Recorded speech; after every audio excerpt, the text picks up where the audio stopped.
Good morning, dear students. In previous class, we learned about the types of index numbers and importance of consumer price index number. Now, today let us discuss about difficulties in the construction of consumer price index. So far as index numbers are concerned, there are some difficulties faced in the construction of index numbers. These are as under. Number one, difference in the standard of living.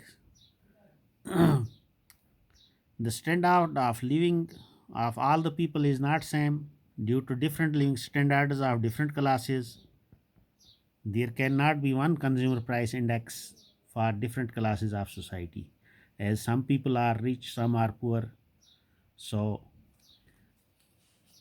if one feels that price has rose, the other one who is rich feels that no, it is affordable for him.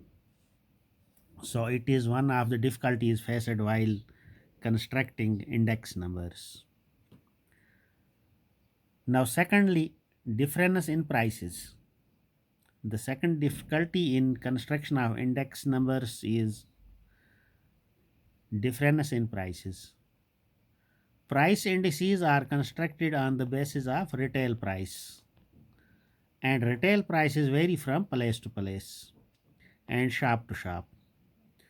In real life situations, you can also observe these differences, that if you purchase oil from Srinagar and also from Udi, the price in Srinagar market will be cheaper than in Udi.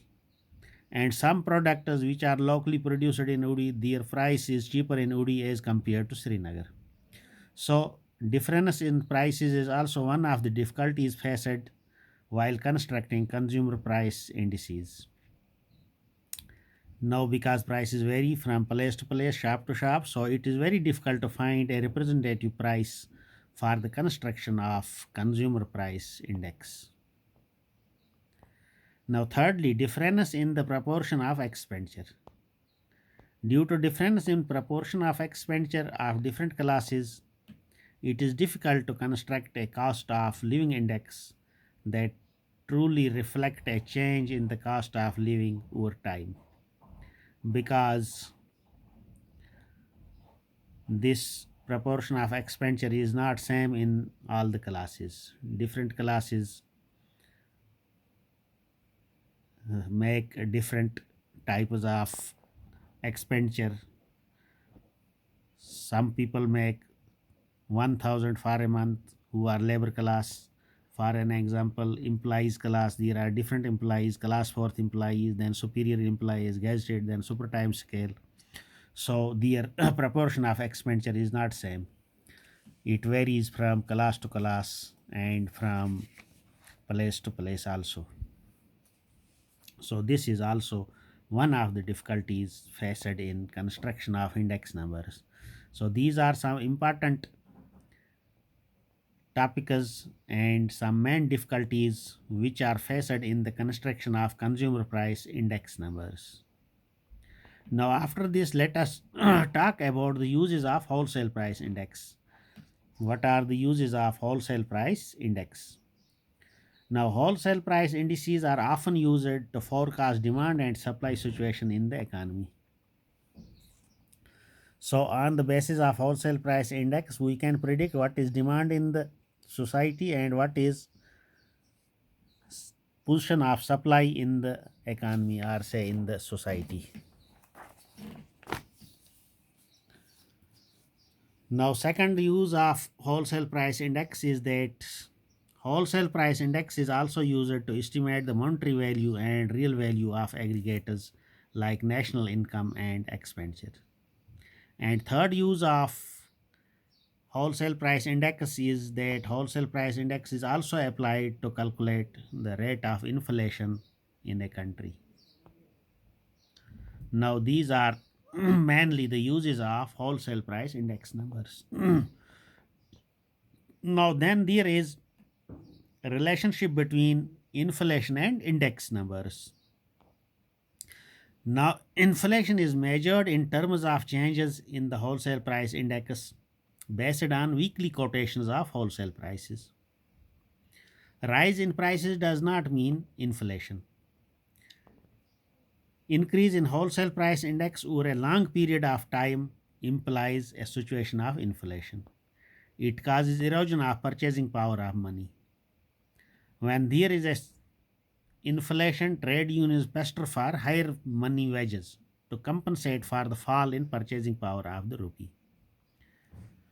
So, in general, we cannot say that rise in prices is inflation. So, inflation is that situation when inflation is that situation when wholesale prices increase over a long period of time. Now, then there is rate of inflation. There is difference between inflation and rate of inflation. Rate of inflation is equal to A2 minus A1 divided by A1 multiplied by 100. This A1 is wholesale price index for week 1 and A2 is reference to wholesale price index for week 2. So price index for week 2, then we subtract price index for week 1 from it and divide it by price index of week 1 multiplied by 100.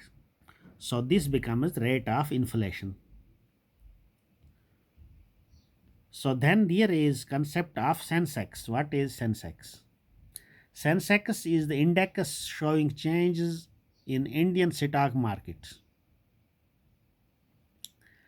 It is a short form of Bombay Stock Exchange or say Mumbai Stock Exchange Sensitive Index. Sensex means sensitive index of Bombay Stock Exchange. It is constructed with 1978-79 as the base year. So 78-79 is treated as base year for Sensex. It consists of 30 stocks of the leading companies in the country. So these are some concepts which are related to this index numbers and wholesale price index and rate of inflation, Sensex, etc., and uses of wholesale price index numbers. Now after that, in second video we will proceed towards calculation of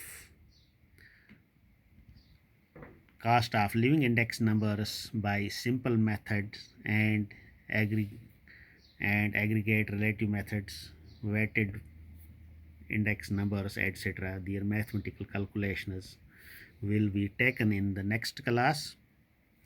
So in this class it is sufficient. So goodbye.